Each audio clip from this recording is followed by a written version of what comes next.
Okay, hi everybody. Today we're going to move on to a new topic, and the topic is geometry. Now, it's not new to you, it's just new from the last one we were doing.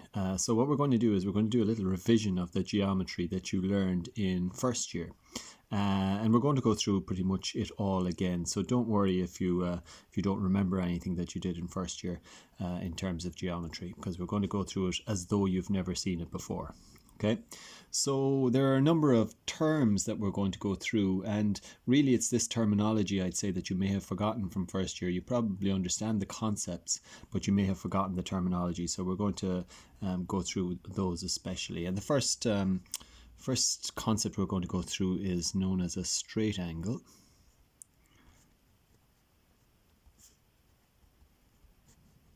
Straight angle, and a straight angle is just a 180 degree angle.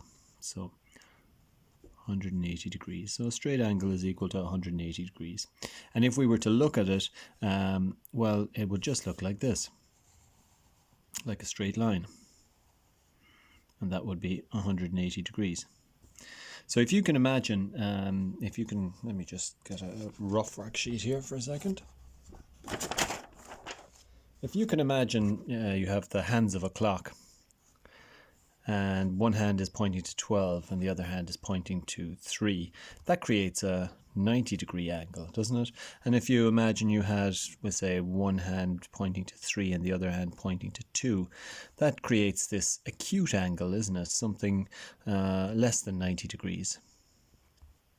But then if you had the two hands of the clock and one of them is pointing to 3 and the other hand is pointing over here to 9, well, it creates an angle which is greater than 90, because 90 would be if we stopped there or if we brought the other hand up here.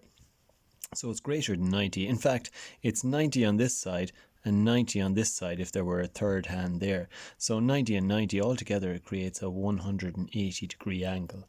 And so we call that a straight angle because you can see it's a straight line. It's the angle on a straight line, we sometimes say as well.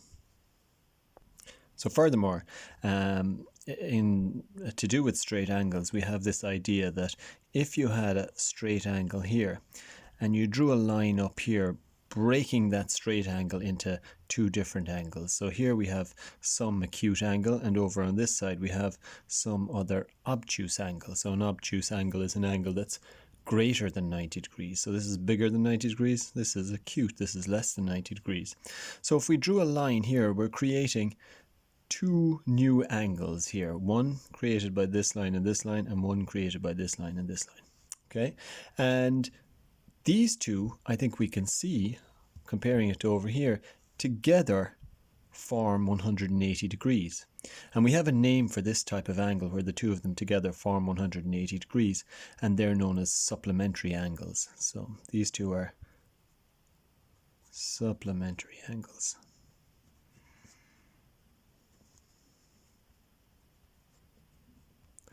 And they sum to 180 degrees. So if you add them together, you get 180 degrees. Sum to 180 degrees. Okay.